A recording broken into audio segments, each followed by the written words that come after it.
perhaps we just cross over to Kisumu. Wycliffe Okech, Director, there you have it. Wycliffe Okech, good morning. This is a discussion that we are having here, matters education, marking and grading our education system in the country. Perhaps if you can just chime in on this discussion, what is happening on that lakeside city? Wycliffe. A very good morning to you, Victor Lowe, back in the studio in Nairobi. It is quite a chill morning here in the lakeside city of Kisumu. And looking at the education affairs in the country, we know this is the back-to-school week in the country, and we know that prior to that, the government released capitation to facilitate early education, and now that it is the CBC curriculum and the JSS learners are in school, and that is actually where we are here at Nyamasaria Comprehensive School. I am made to understand that it is called Nyamasaria Comprehensive School in the sense that it accommodates the early learners, the early primary, middle primary, junior secondary school, and all that. And you can just see behind me here, I believe you are able to see behind me here, learners are in class. They are braving the chilly morning here in the lakeside in their quest for knowledge.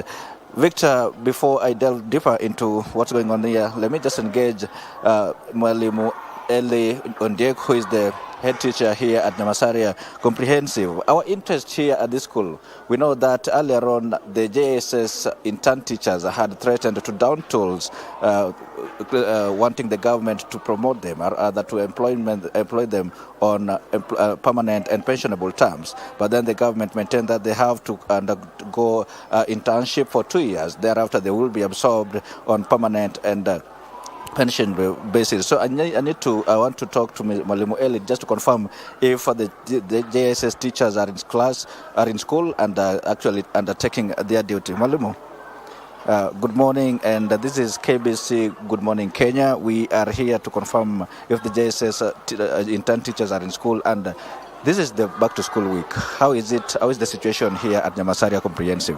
Thank you very much, Bwana Wycliffe and your team. Welcome to Nyamasaria Comprehensive School, comprising of ECD, primary section, that is grade 1 up to 6, and junior school, grade 7 to 9, though now we have grade 7 and 8. We are fully back. We came back on Monday 8th. All our learners are back. All our teachers are back, including the JSS plus the interns. I want to thank my teachers, especially the JSS interns. They did not join the rest. Actually, they really appreciate the government, because if it were not for that internship, they would have been tammacking outside. So they are very happy, and they are in class even right now. Yes. Looking at the ratio of the learners you have under the CBC curriculum vis-a-vis the teachers that are undertaking the CBC learning areas, what would you comment?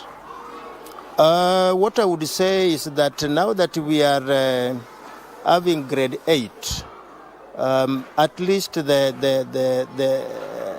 number of teachers needs to be added, because another one class has, we have added another one class. Yes.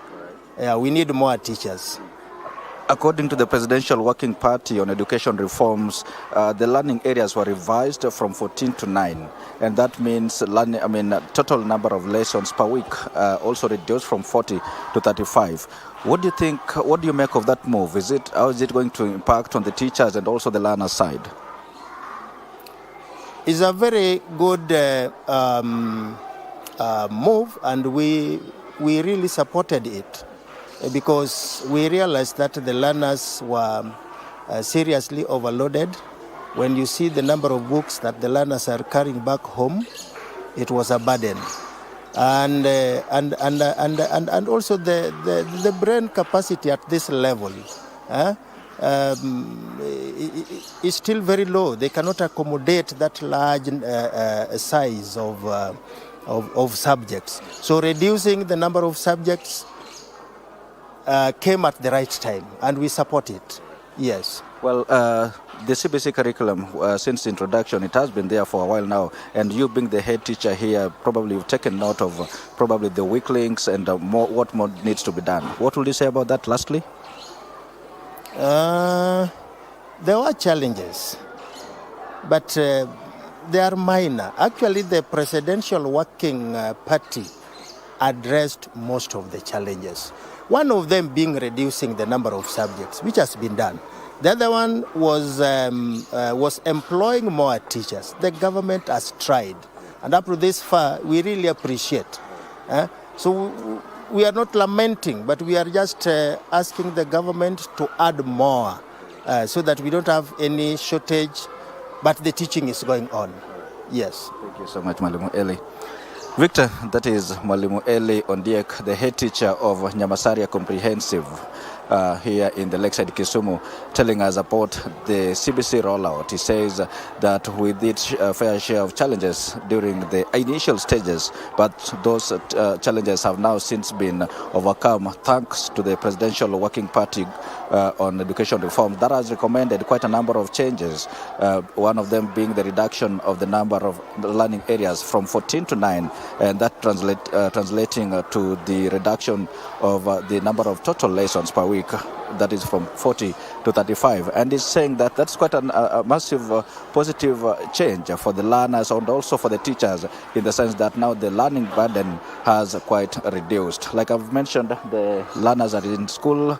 Like we've heard Mwalimu Ondiek saying that all the learners are back since 8th, and learning is underway in the Lakeside city of Kisumu, specifically here at Nyamasaria Comprehensive. Well, that is it from here.